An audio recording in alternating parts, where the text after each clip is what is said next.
Ghost guns are the latest Washington frenzy because criminals are using them to commit crimes. But if you really want to stop crime, then lock up the criminals. Unpacking all the lies about ghost guns today on The 10th Man.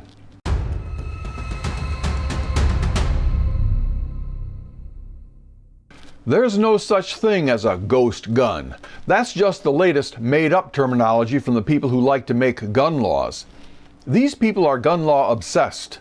They feel good when another gun law is passed, and they create terms like ghost gun, assault weapon, gun show loophole, and older terms like Saturday Night Special to pretend to educate us on the latest existential threat, and to save us from it just by the magic of gun laws. They won't commit themselves to actually stopping crime because it has nothing to do with crime.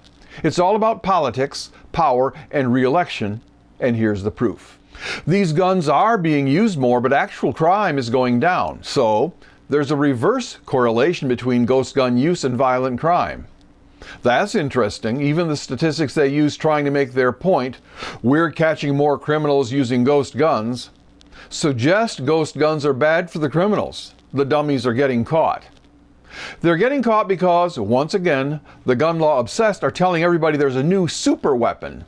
Its superpower is that it's untraceable, and intellectually challenged people like these thugs latch onto it. So if anything, ghost guns seem to be helping the police. What is it they're calling a ghost gun? A regular gun is something you buy from a dealer. You pass a background check and take it home ready to shoot. The lie they're telling is that you can buy that exact same gun in a kit, put it together in a half hour, and have a gun. But the gun kits they sell can be assembled in minutes by virtually anyone. That is totally false. Remember the old phrase, lock, stock, and barrel? It refers to the three component groups of a gun. In one of the kits, you get the stock and the barrel, but you have to make the lock. Make, as in build, manufacture, construct. It doesn't come in the kit. The lock, in modern terms the receiver, you have to carve or mill out yourself from a hunk of metal which looks like a receiver, but isn't. A Supreme Court justice tried to explain this by comparing a whole gun to a ghost gun kit, saying the regular gun is like being served an omelet, while the ghost gun is like being sold eggs, chopped ham, and green peppers.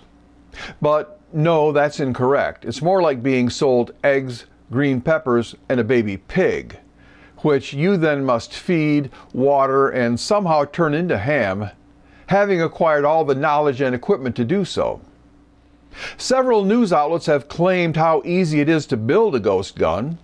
Then they supposedly show you how anyone can put it together, but anyone doesn't. They never show the receiver being made or the gun being put together, either one, because it's difficult. And the TV news people never do it themselves. They say anyone can do it, and then for their demonstration they have a gunsmith or a friend who knows guns and tools do it for them. And with the help of a friend, in just one day, our untraceable AR-15 semi-automatic weapon was built and working. This is a problem for two reasons. First, the criminals who have the ghost guns aren't making them on their own either. That's a lie. Your average thug is not that handy with tools or that patient. So they are buying guns on the street from the same kind of people who have always provided illegal guns. These criminal gun dealers used to provide stolen guns with serial numbers removed, which are also illegal, by the way. Today's illegal gun dealer is building ghost guns in bulk and selling them instead. That's actually a better situation for law enforcement. Ironically, where ghost guns are now being used, that represents one less gun being stolen, and one more citizen who still has his gun and can defend himself, which also reduces crime. Crime goes down. It also means one less new gun being manufactured and sold to replace the stolen one. Fewer guns being made and less money for the greedy gun companies. For people who hate gun companies, take the win. Ghost guns are kind of a winner all around. All the police have to do is just do their job and arrest the ghost gun dealer, because while homemade guns are completely legal, this is true, dealing in them is not. Ghost guns aren't the problem, buying and selling them is, and that has always been illegal. This so-called ghost gun loophole does not exist because the government does not allow you to make guns and sell them, and it never has. The law allows you to build a gun for your own use, period. In many jurisdictions, you are also required to put a serial number on your new gun you just made, making it also traceable. And the criminals are violating that existing law. Police can arrest the buyer and dealer both for that. But note, even serialized guns are still not transferable.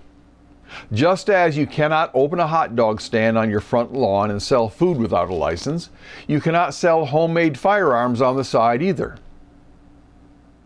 So where there's ghost guns, there's one guy in the neighborhood who is making and selling them. The cops should arrest him.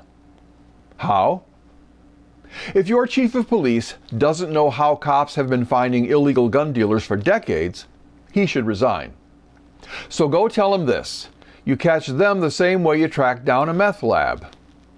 It's not illegal to buy the starter chemicals for methamphetamine, just like it's not illegal to buy an 80% receiver. But if one guy is buying all the cold medicine in town, or one guy is buying dozens of 80% receivers, that's the correct term for ghost gun components, the cops should pick him up. Then nobody gets a ghost gun. Or, obviously, when you pick up a criminal with a ghost gun, interrogate him to find out where he got it. It's the same way they do with illegal narcotics: arrest the dealer and solve the crime. Because remember, it's already illegal to make a gun for someone else. No more laws are needed. Police arrested a teen in Des Moines who had purchased 2 guns from an illegal dealer. That was last April. And in September, a teen in Detroit was arrested with his entire production setup. We know dealers are the problem, but the Bureau of Alcohol, Tobacco, and Firearms is in Washington attacking the companies and demanding more laws. While California, Maryland, and other states with violent crime are suing the gun companies right out of business. Maybe they should follow Detroit's example, where citizens carry guns and stop mass shooters, where murders are at their lowest since the 1960s, and where the police arrest the illegal gun dealers. But they don't want more safety, they just want more gun laws. But the police already have all the legal tools needed to manage the illegal use of these guns. They just need to go do it. They might start with all the TV stations who broadcast that they were having someone else build a gun for them. We said the demonstrations on TV were problematic for 2 reasons. Here's the second. Those TV stations broke the law. We returned to Pennsylvania and met up with special agents from the AG's office who agreed to use the kit we purchased from the show and build it into a ghost gun. But we also could have done it ourselves. They bought a ghost gun kit, gave it to someone else to build, then took it back. You may only build a gun for your own use. All the parties involved in these demonstrations committed felonies. Go ahead, go on YouTube and watch these videos and read all the comments listing the laws which were broken. If you're in the city where these TV stations are, you should report them to the ATF. Then there's the traceability myth, but first a tip. Go to the 10th Man channel and watch all the videos. They are shadow banned and won't show on your feed. Censored videos can be found unedited on Rumble. Then there's the great red herring of traceability. The newscasters always breathlessly exclaim, "These guns are unknown to the police and untraceable." And the most disturbing thing to many, this gun has no serial number, no way to trace it. It doesn't exist. You have to admit it sounds bad, but really, so what? Tracing a gun never prevented a murder. Think about that. Ask yourself, why do they need a serial number on the gun anyway? You've never heard of a situation after a murder where the news says, "We have the killer in custody, but his pistol remains at large, and we don't even have the serial number." Once they catch the criminal, usually a violent individual who was let go several times before, they're done. Identifying the gun isn't the key to crime prevention. It's an after-the-fact, close the barn door after the cows got out measure. Do we need serial numbers for wrapping up cold case files? The rarity of police even working on, let alone solving any cold case mysteries, doesn't warrant the collection of all these data. Instead, stop the criminal and you stop the crime. That's the sure way. The only reason they want serial numbers is to put innocent victims in jail. Your gun was stolen? If it's used in a crime, now the crime is your fault. Innocent citizen locked up for owning a gun, that's what they want. You insist on background checks? Fine. Let every citizen get one if he wants to buy guns and put it on his driver's license. Just like renting a car or buying liquor, you can see on the driver's license if someone can own a gun. There's no need to tell the government you're buying booze, renting a car, or buying a gun. It's no one's business. Just check ID. That's how we do it with car rentals and alcohol, which cause more deaths. You want to rent a car or buy booze, you just prove you are legally allowed. They don't send a message to Washington, and they don't make a government record of how much liquor you bought or what kind of car you rented. If they did, it would actually save more lives, no doubt. Why is it a man with several drunk driving convictions can still buy all the alcohol he wants just by proving he's old enough? And rented vehicles are often used in crimes, especially trucks, but no background checks there. It's ironic our right to privacy should be the greatest when it comes to our constitutional rights. And you wouldn't stand for the library sending the government a list of all the books you checked out. But our Second Amendment rights are the ones most violated. For example, in New York State, the name of every gun owner in the state was hacked from the government and distributed publicly in 2013, and gun banners cheered. And last year, the Attorney General of California deliberately leaked or released the names of all California gun owners. That's the government. They don't need to know who got an abortion, do they? Not that anyone is proposing it, that's false. And they also don't need to know who bought a gun. The government can't be trusted with that kind of information. While they're wailing about ghost guns and while they're collecting millions of serial numbers on pheasant hunting guns and target rifles never used in street crime, they're thrashing about over obsolete technology. You saw the dealer caught in Detroit. He's not even making receivers from the 80% parts they're trying to get rid of. He's making them from scratch on a 3D printer. This case is exactly like the meth lab example. 3D printers use generic materials to produce specialized goods, in this case, that cannot be legally traded. No Supreme Court decision on ghost gun kits will have any bearing whatsoever on what the criminals are doing now. It's no value at all, and the only result of all this hysteria will be to hassle innocent citizens.